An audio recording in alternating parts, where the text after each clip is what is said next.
Welcome to Cardinal Points, and I am very pleased to have on my podcast today Jesse Steinberg. And you might recognize him from a previous podcast regarding cold immersion. And Jesse's a holistic chiropractor and also a Reiki master. And he also teaches a Russian breathing technique, and that's what we're going to talk about today with Jesse. The importance of breathing, proper breathing, such a basic thing that we do, an activity that we do. And I shared about this on my Facebook Live last night. Think about it. It's the first thing that we do when we come into this world, and the last thing we do when we leave this world. So important, crucial, and an essential part of our health. So welcome, Jesse. Yes, thank you, Ed. A pleasure to be here again. Yes, always a pleasure to speak with you.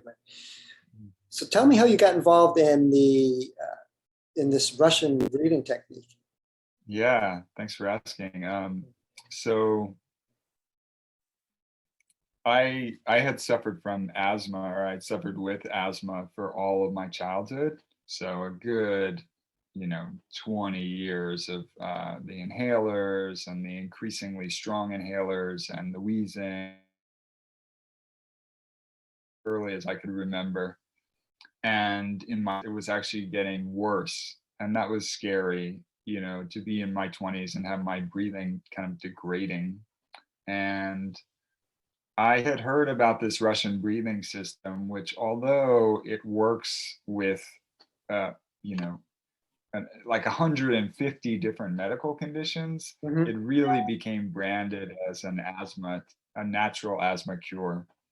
And so things got bad enough that I was like, I'll do whatever it takes. I'll try anything. And it turned out at that time, I was living near where I grew up in upstate New York. And the center for the Russian breathing system outside of Russia was in upstate New York. Oh, really? And so I connected with them, and I went to a weekend workshop. And after 20 plus years of asthma, which at that point was pretty, moderate to severe, heavily medicated, I never had symptoms after that weekend.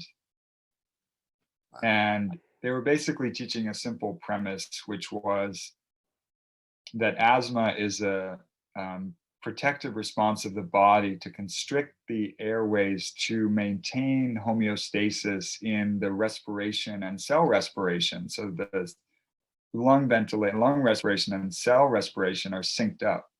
And when you're breathing too much, as is often the case with asthmatics, heavy mouth breathing, chest breathing, over breathing, then you get a situation where there's a mismatch between lung ventilation and cell respiration. And that has to do with oxygen and CO2, cell oxygenation and pH, and different things like that. So asthma is a protective mechanism to say, don't breathe so much. You are literally draining your life force. You're blowing off way too much carbon dioxide. You have basically pseudohypoxia in the cells.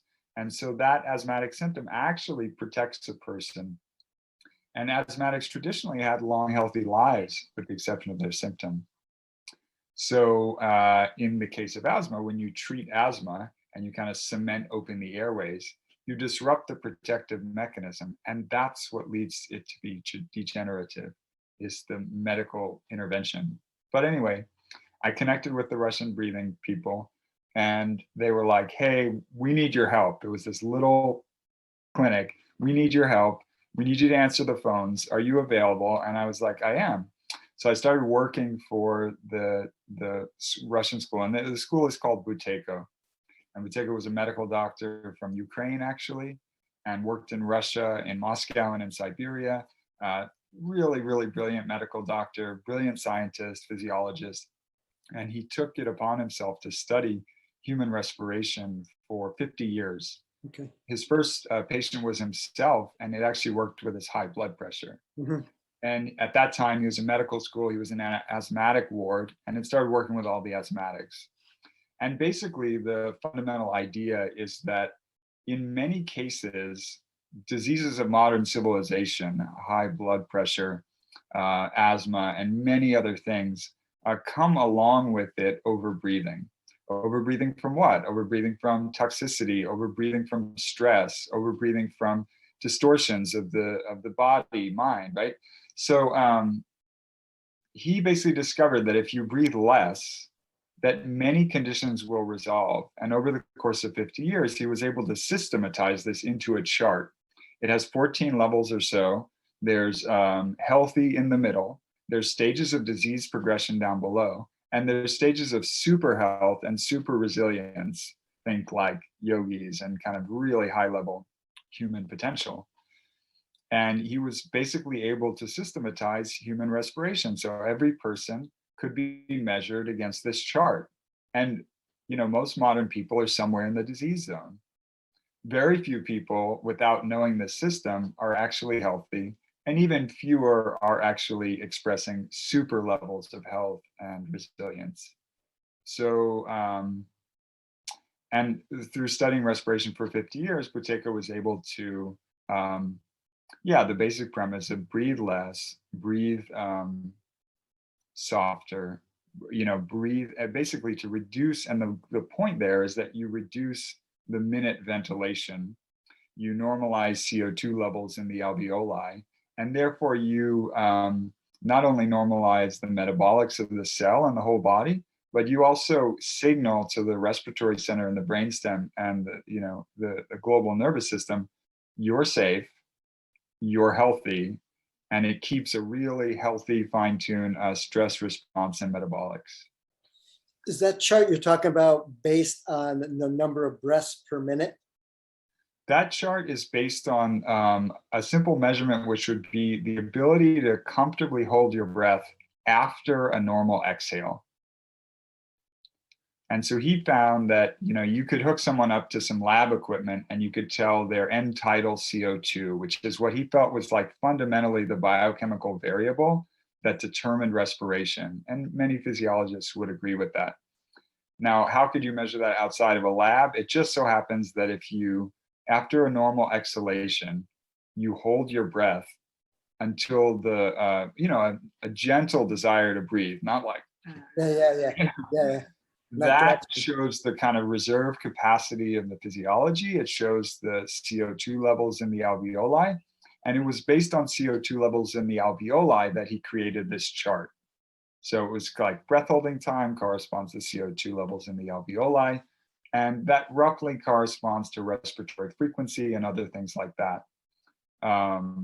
The importance of CO2 levels in the alveoli is that it has a very direct connection with oxygenation of the tissues. Right. Because CO2 links into pH, which is the mechanism that offloads oxygen at the cell level. Mm-hmm. And unfortunately, particularly in our culture, most people have very poor breathing habits and techniques. And because of that, as you said, there's a plethora of medical conditions and even emotional conditions that it creates. So just a simple thing of learning how to breathe properly can really help all of those chronic conditions. So it can be very, very simple. Totally. Yeah. I mean, your advice on the Facebook Live is I totally agree. Like, breathe quietly, breathe softly, breathe with stillness, be aware of your breath, breathe fully, these kinds of things. That really is a doorway. And so what we found, like, he probably worked to his clinic with like hundreds of thousands of people. And I've worked probably with hundreds of people over the last 12 and a half years.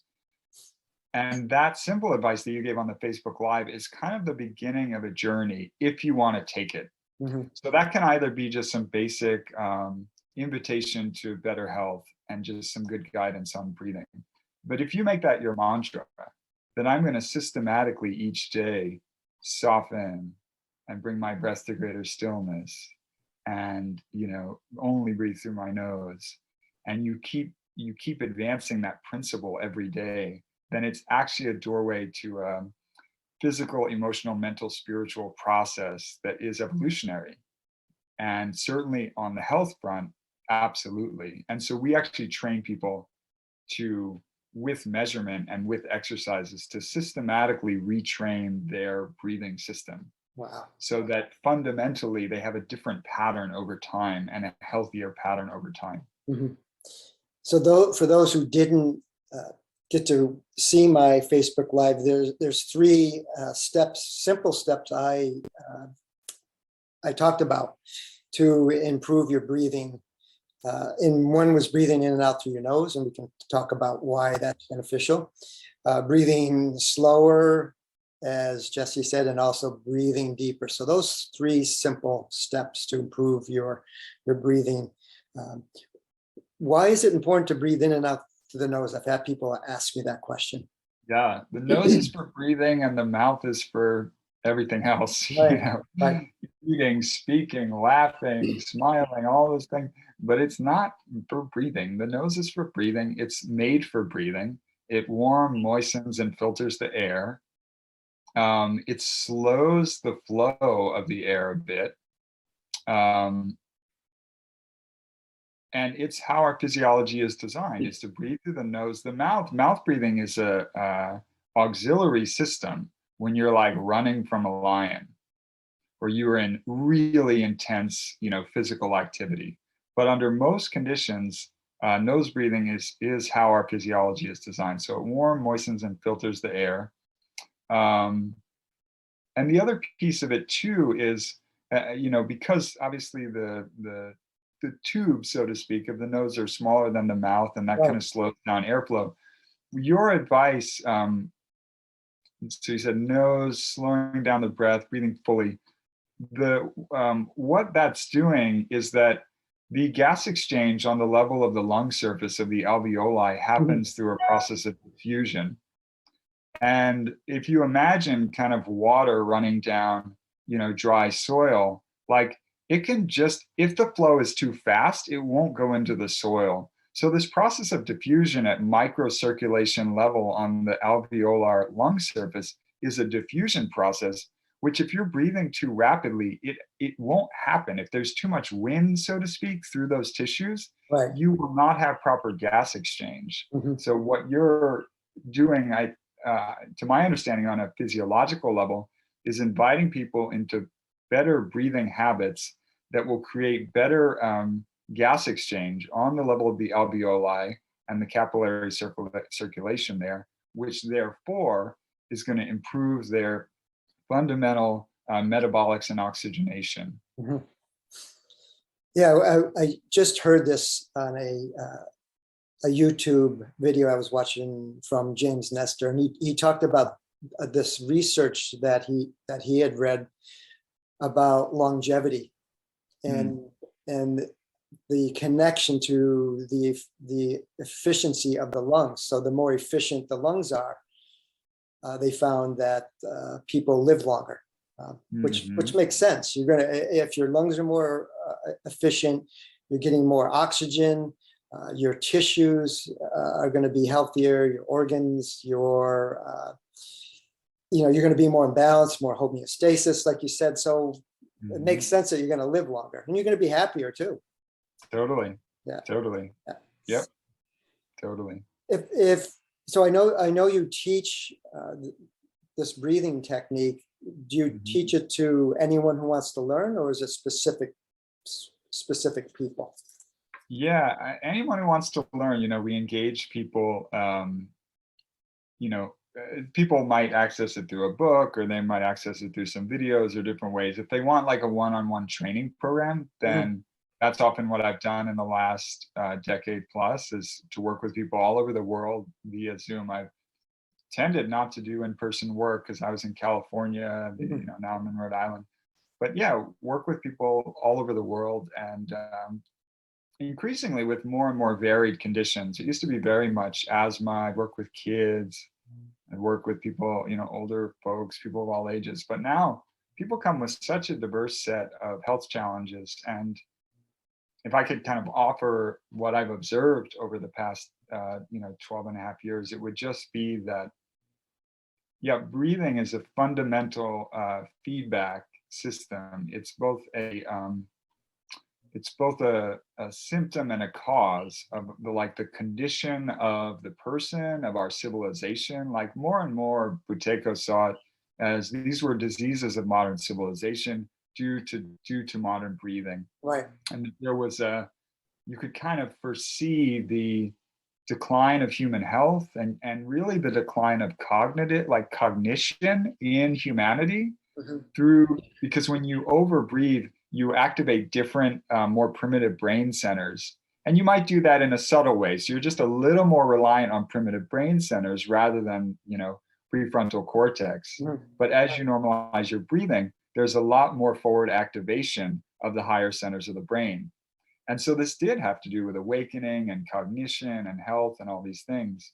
And it just seems like, what we've observed is that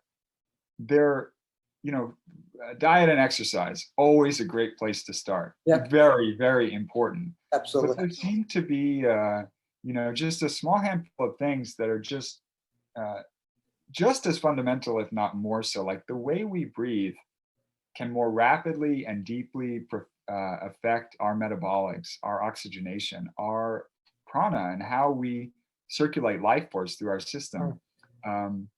It's so fundamental. And as you said, it's the first thing we do when we're born. It's the last thing we do when we die. And one last thing to your point is, I always heard from the ancient yogis that it was said that you had a certain number of breaths in your lifetime. Right. So it makes sense then, whether that's a mystical principle or a piece of hard science, it totally syncs up with everything that I understand about breathing, which is you have a lot of them. You can blow through them for a while, but you can't blow through them for years and decades and think you're going to live a long, healthy life. That fundamentally, each breath is a gift, and there's metaphor there and beauty there. Like each breath is a gift. You have a precious few, and to really put that together with this idea of slowing down the breath as a way to really receive the gift of life, and obviously then to be able to give the gift of life even more so. Right. Yeah, that's a great point, Jesse. It's reminding me for my own practice that, don't take your breath for granted. And savor it. Like we savor food. I mean, it's another thing that we need to do a better job of savoring our food, eating slowly, chewing our food. I mean, that's a whole another discussion, but it's kind of the same thing. It's savoring and really appreciating that each breath. I read somewhere is we take 25,000 breaths a day. That's a lot of breaths throughout a lifetime. So just, slowing it down, savor it, enjoy it, respect it. It's a beautiful thing. Yeah, like on that note, I would offer that many people can't actually feel their breath if they haven't focused on it, and it can be a subtle phenomenon for people to actually tune into.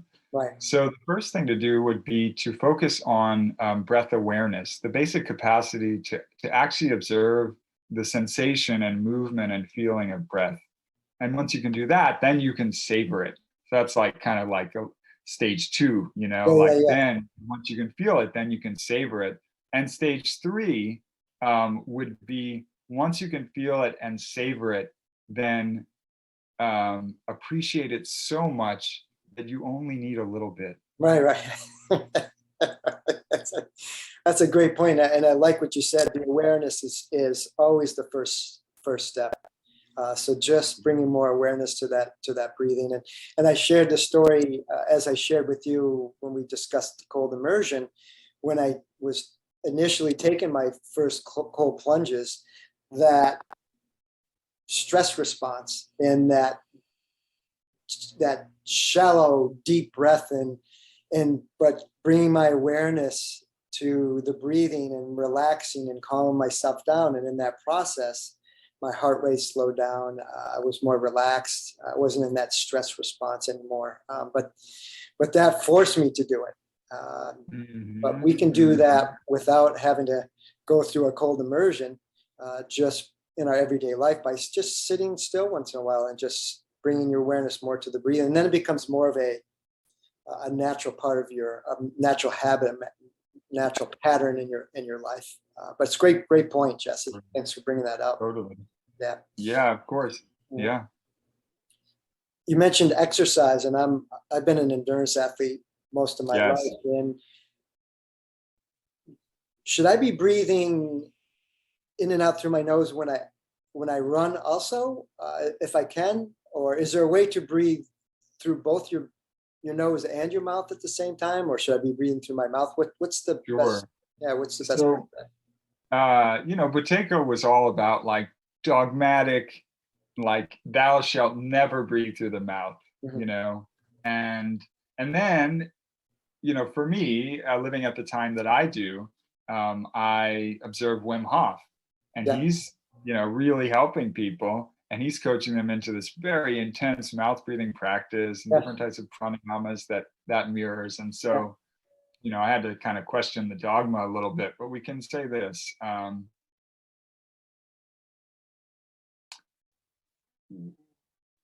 Compared to the ancient yogis, compared to, super health and high levels of human potential, we tend to breathe too much. Most people tend to breathe too much. And our modern life kind of at every turn adds stress to the system, right? Whether it be through toxins in the environment or mental emotional stress or EMF or any number of things. Like there's always stress being added to the system. So as one learns to breathe less during all activities, you expand the capacity to have really calm breathing under more stress. So you mentioned cold. You actually were like, oh, I get it. I'm going to actually create a calm, still breathing rhythm under the presence of super intense stress. You can do a similar thing by training with physical activity. That you're basically really conscientiously creating a very calm breathing rhythm in the presence of a real endurance and feat of endurance and strength. So my answer to you would be to learn how to nose breathe through those activities to the greatest extent possible, and to stretch your range of calm nose breathing through more and more vigorous activity. And without being dogmatic, if you have enough breath awareness that you're aware of your breath and you have enough awareness that you can savor it, then probably you're able to do some combination of in through the nose, out through the mouth, where you can conscientiously control the flow of it such that you're not just kind of squandering your life force by just like huffing and puffing. Right. What about breath holding? I know there's times when that's not good. It can be dangerous, but there's also times when that can be beneficial. Would you agree with that? Yeah, so Buteyko, for better or worse, he became famous for asthma, and he became famous for breath holding, because he found that it was one of the easiest ways where you don't really need sensitivity to breathing. You don't need the ability to save your breath. All you need to do is kind of stop your breathing, pinch your nose, and just kind of hold your breath for a little bit. So breath holding is really powerful. It can be used from various levels. So it can be used as a beginner practice where you just do little breath holds, maybe once, every minute or so, you do little breath holds as a breath practice. It can be used as more like a pranayama for the more advanced practitioner, where you really work the length of the breath holds, but the advanced practitioner is characterized by a calm, still nervous system to begin with. Right. So you don't really want to do breath holds of any length or challenge until you have a calm system. Right. In the first example, really short breath holds just preserve the life force and preserve the diffusion of lung gases, and that's can be beneficial in that circumstance. And then it can become an advanced practice. Awesome. That's awesome. If someone wanted to get in touch with you, maybe to learn more about, the proper way to breathe and to, take part in some of your teachings, how could they do so? Yeah, they can, reach out to me I'm not as up on my social media as you, but you know, can email me at, renewfamilywellness@gmail. That's my chiropractic practice. Yeah, so it's renewfamilywellness@gmail. I don't have social media, but I'm always happy to help. There are some videos of me on YouTube talking about breathing, and also very exotic, like spiritual practices. But yeah, I can be found in various places. And of course, if people can get in touch with you, and you can put them in touch with me. But I'm happy to help anyone in any way that I can. I'll post that your email address in this video, so people can look for it below. So I appreciate you sharing your experience, your expertise. Very important part of our health, and hopefully people got benefit from it. If you did, please share this with someone that you care about, and also use what Jesse has talked about, these practices, the simple practices of improving your breathing techniques to improve your health. So look forward to seeing you again on my future podcasts, and thanks again, Jesse, for your time. Yeah, thank you so much, Ed. It's always a pleasure, and so good to be with you. Awesome. Take care. Have a great day, Jesse. Thanks. Bye. You too.